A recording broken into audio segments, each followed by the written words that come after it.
cantado facilita el fraude y la manipulación. Cuando hablamos de manipulación, estamos hablando, por ejemplo, de convencer a la gente, algunos que vayan a votar, otros de que lleven tal boleta porque o que griten tal nombre porque ese es el que mejores beneficios le va a aportar. Si no, se hace el fraude abierto, que es directamente cambiar los nombres que las personas... A ver, cuando se votaba, digamos, alzando la voz, era levantando el sombrero y diciendo voto por fulano, frente a 3 o 4 opciones. Y el que anotaba otra cosa. Es así, en la Argentina ha pasado eso, ¿no? La máquina electoral de fines del siglo XIX con Roca y sus amigos, así funcionaba.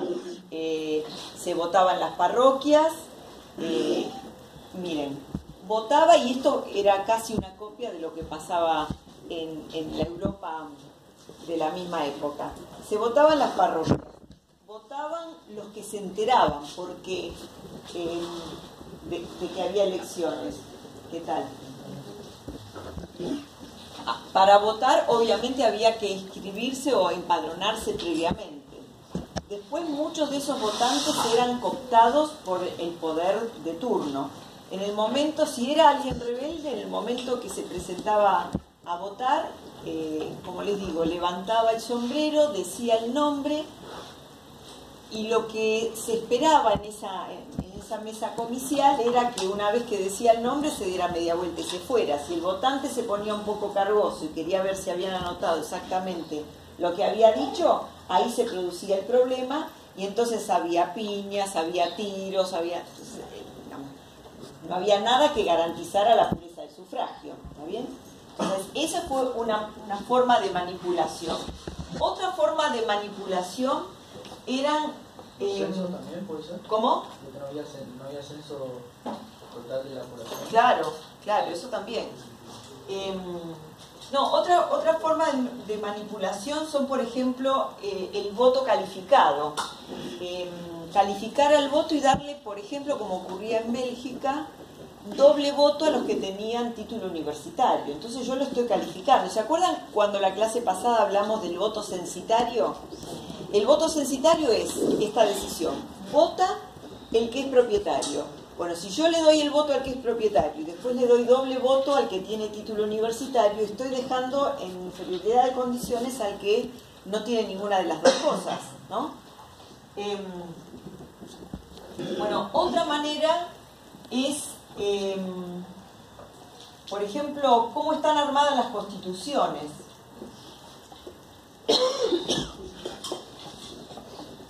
Les doy un ejemplo. En Alemania unificada. ¿Se acuerdan el primer ministro que había hecho el proceso de unificación, Bismarck? ¿Se acuerdan? Bueno, Bismarck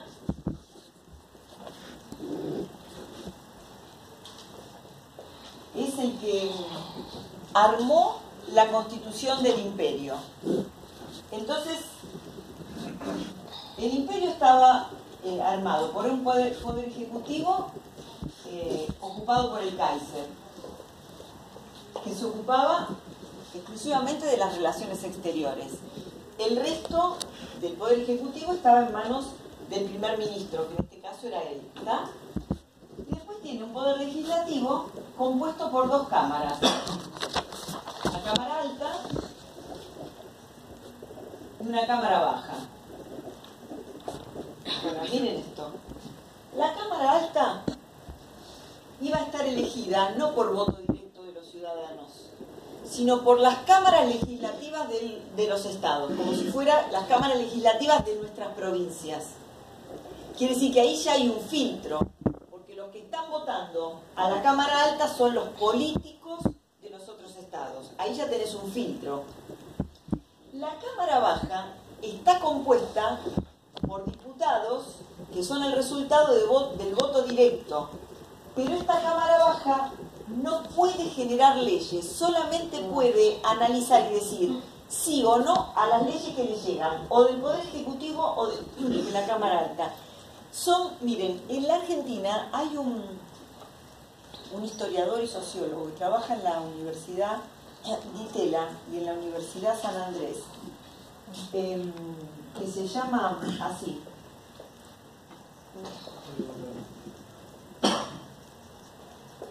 Él dice que todas estas vueltas, le buscó un nombre muy elegante, la verdad que es el nombre que hay que acordarse, son resguardos institucionales. Es decir, es buscarle la vuelta a la norma para manejar a las masas, ponerle límites y coto a esa... ¿Se entiende? Claro, sí, es así.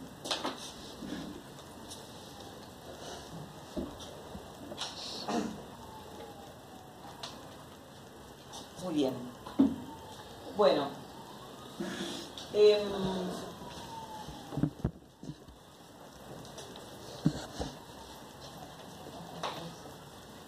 Entonces, una vez que dice, bueno, las cosas son así, aparte tiene Hobsbawm, en el inicio del capítulo, a mí me parece que utiliza una imagen o una metáfora que es excelente. Él dice, para sintetizar todo este problema, él dice, el país real interpela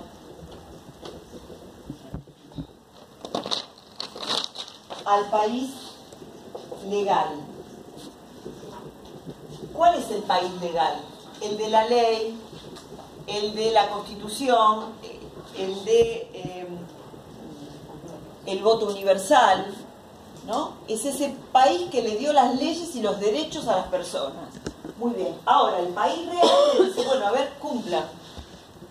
Entonces, frente a esa interpelación que hace el país real al país legal, el país real, digamos, desde el punto de vista del poder, va a reaccionar con estas trampas, ¿no? Muy bien. Entonces, lo que Hobsbawm se pregunta a partir de ese momento es, bueno, ¿cómo son las formas de agrupación?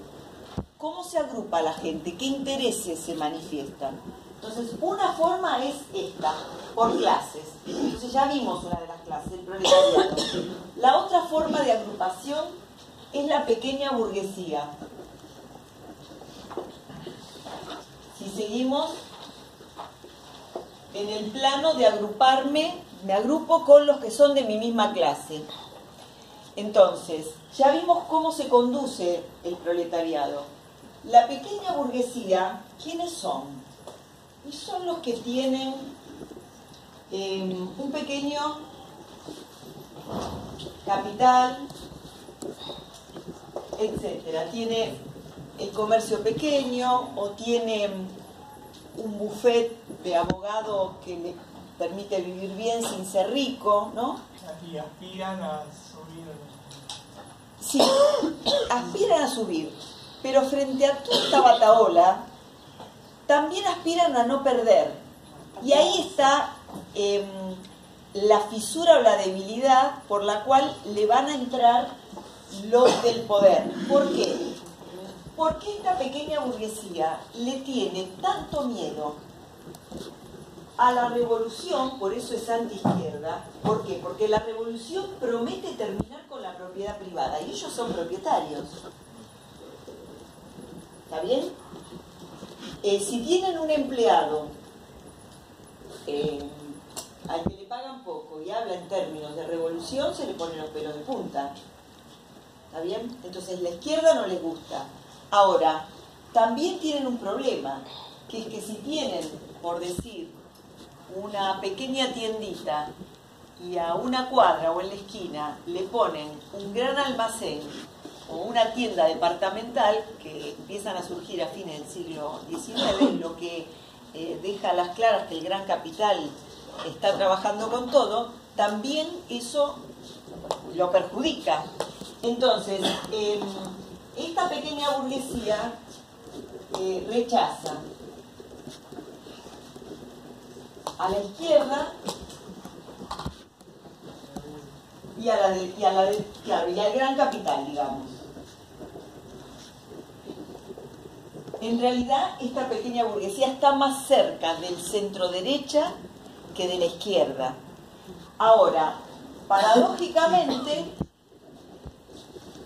¿a quiénes identifican con estos dos problemas?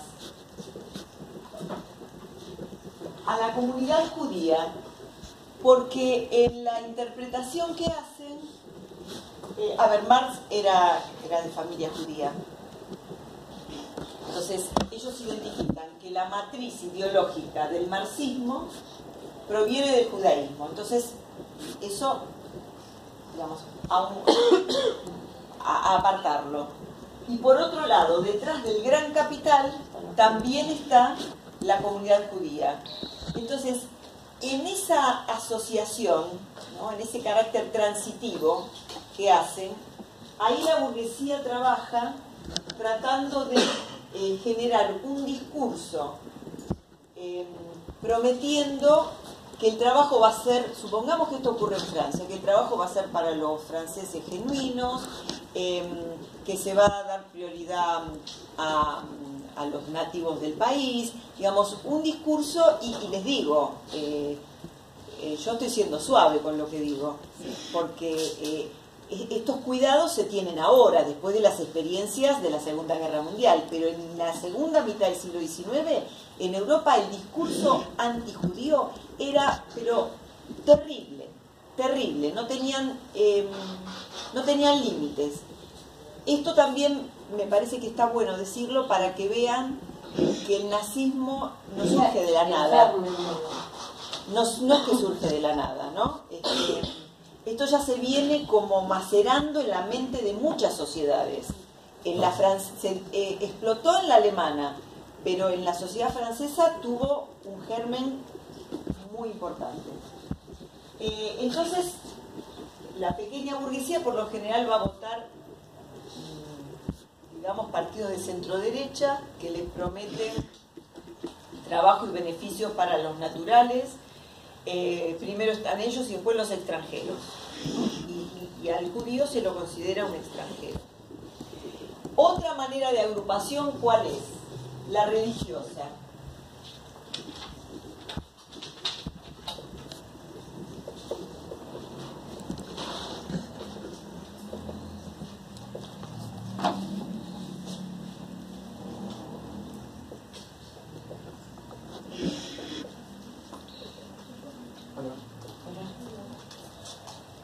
Bueno, a ver, el católico muy comprometido, el que va a misa todos los domingos, no escucha solamente la recomendación de la conducta en el plano familiar, en el plano espiritual, escucha un posicionamiento frente a lo que pasa, ¿no? Entonces, ¿cuál era la posición de la Iglesia Católica? La posición de la Iglesia Católica es antiliberal y antimarxista.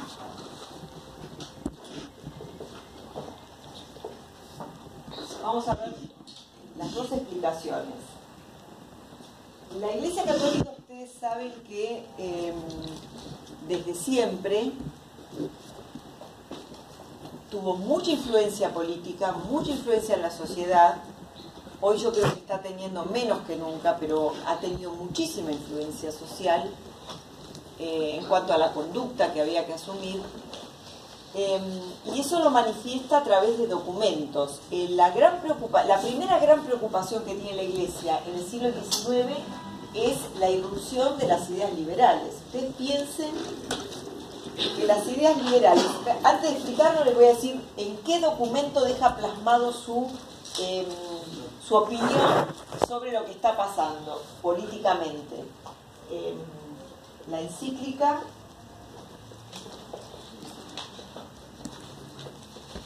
Rerum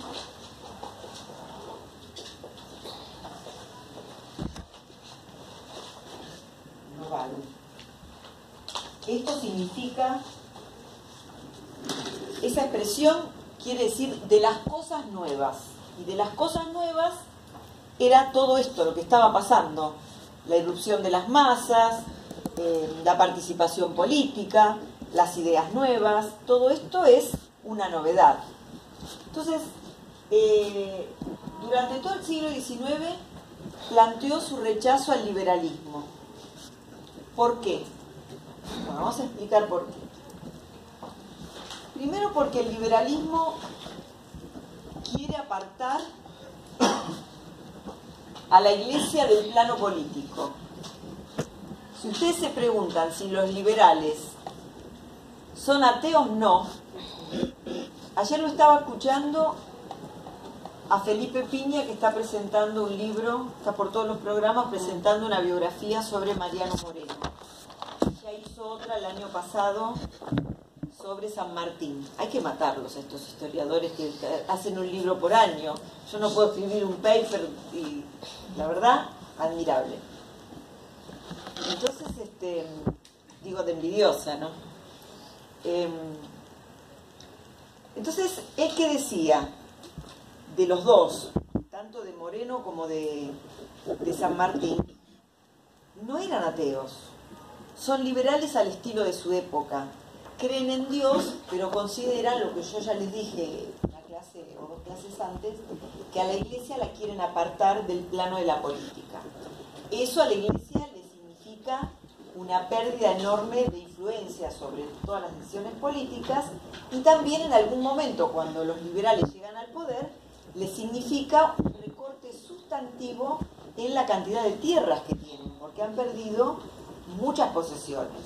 Ahora, de la mano de las ideas liberales, recuerden, en el siglo XVIII aparecieron otras ideas, porque el liberalismo viene de la mano, recuerden a Rousseau, a Montesquieu, del endiosamiento del uso de la razón. El endiosamiento del uso de la razón se contrapone con los dogmas religiosos. Entonces todo lo pasan por el filtro de la razón. Entonces, si nosotros nos encaminamos en esa senda, vamos a ver que lo que empieza a tener mucha vigencia en el siglo XVIII, el siglo XIX, es, por ejemplo, el afán por descubrir a través del estudio de la naturaleza. Yo esto ya lo dije. Entonces, el estudio de la naturaleza también desestima la verdad a través de los dogmas. Porque estudio la naturaleza, veo cómo funciona, veo cómo se comporta, y resulta que hay una verdad, una supuesta verdad eclesiástica o religiosa que ya queda sin valor. ¿Se entiende? Entonces, todo eso es lo que hace que la Iglesia sea antiliberal.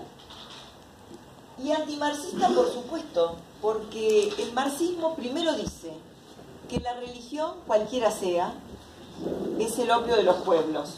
Digamos que, para decirlo en términos más amplios, pretende que las personas se conformen, no piensen, asuman que la vida que les tocó es porque Dios así lo quiso, y lo que el marxismo propone es la lucha pura y dura, ¿no? La lucha armada. Eso por un lado. Por otro, propone la revolución, como estoy diciendo, para desterrar las instituciones vigentes. Entonces, ¿qué propone el marxismo? Dar vuelta a toda la situación existente como un guante, cosa que a la Iglesia, que es parte de una estructura conservadora, no le conviene. Entonces, ¿qué es lo que dice en este documento que es la Rerum Novarum? Dice, bueno, a ver, ¿es verdad que el proletariado vive mal, vive miserablemente? Es verdad. ¿Está bien eso o no? Está mal. ¿Y cómo se puede resolver? Entonces, dice, los que son empresarios y son verdaderamente católicos, si están verdaderamente comprometidos con la doctrina de Dios, le tienen que pagar salarios dignos a su gente. El empresario que viene acá a la iglesia y escucha, no puede pagar un salario cuyo monto le haga vivir de manera indigna a la gente. Ahora, el proletariado, si es cristiano, si cree en Dios, ¿va a ser una revolución violenta? No. Tiene que llevar la lucha de otra manera, hacer la propuesta, no habla de la huelga, pero desestima totalmente la lucha armada. Y habla de sindicatos católicos, que acá en la Argentina ha habido para contrarrestar la existencia de sindicatos donde militaban anarquistas y socialistas. Acá en la Argentina hubo, ¿no? De hecho, no sé si alguien vive por Mataderos. ¿Desde ahí? No. Bueno, ¿cómo? La Liga Patriótica es muy conservadora y tiene algunos aportes de la iglesia, pero no, yo, ¿sabes a qué me estaba refiriendo? Al padre Grote, y me estaba refiriendo a una pileta de natación que hay en Mataderos, que es el producto del trabajo para los chicos de los sindicatos católicos obreros, ¿no? Entonces, durante muchos años estuvo en un determinado lugar. Si alguien lo conocía, me hacía esa referencia. Bueno, entonces, ¿qué se supone? Que el que va a la iglesia y escucha el sermón del domingo, si están en un tiempo previo a las elecciones, van a escuchar esto. La pregunta es, que se hace Hobsbawm, ¿hay partidos que son la expresión de la iglesia? No. Partidos, por ejemplo, Democracia Cristiana surge después de la Segunda Guerra Mundial, con ese nombre, Democracia Cristiana, que es, por ejemplo, el partido hoy de Angela Merkel en Alemania, que es un partido de centro-derecha. ¿Está bien? Ahora, en esta época que la democracia cristiana no existía, estos votantes que se ven identificados con el decir de la iglesia van a parar a partidos de derecha. A partidos de derecha. ¿Está bien? Y después, la otra forma de aglutinamiento es el nacionalismo, que es el que más resultado da. Si ustedes leyeron el capítulo, habrán visto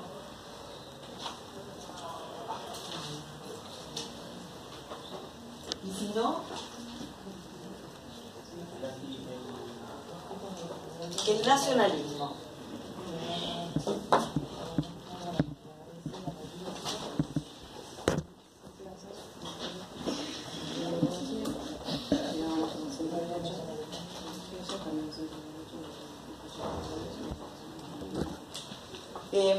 Esa es otra forma de agruparse. Me agrupo con los que tienen mi misma inquietud, porque tienen mi misma raíz, porque tengo una identificación a nivel de nación. Esto acá, digamos, se podría dividir en dos, y eso genera mucho conflicto, esta división, porque están las naciones consolidadas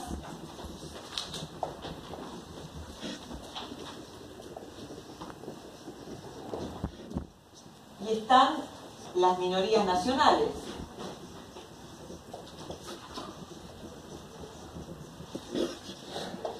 Entonces acá hay un problema, ¿no? Donde la nación está consolidada, por ejemplo, supongamos una nación como Francia, ¿no? O como Alemania unificada.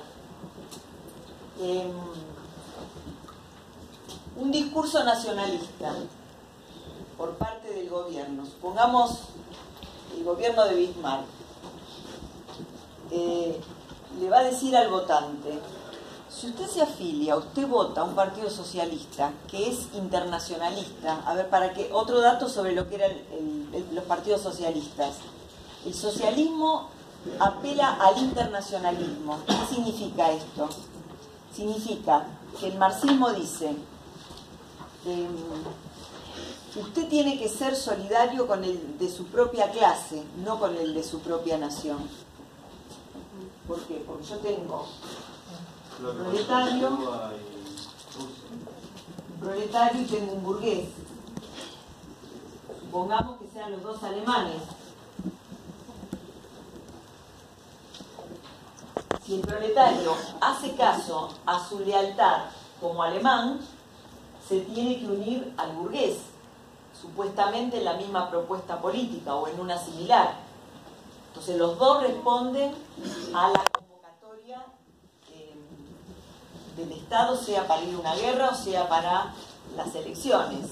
Ahora, ¿qué es lo que dice el socialismo? Le dice el proletario, no, usted no le debe, digamos, lealtad a la nación, usted le debe lealtad a la clase. Usted es igual a otro proletario que puede ser el francés. Esta cosa de internacionalismo. Todo anduvo bien, digamos, todos los proletarios con conciencia de clase afiliados a los partidos socialistas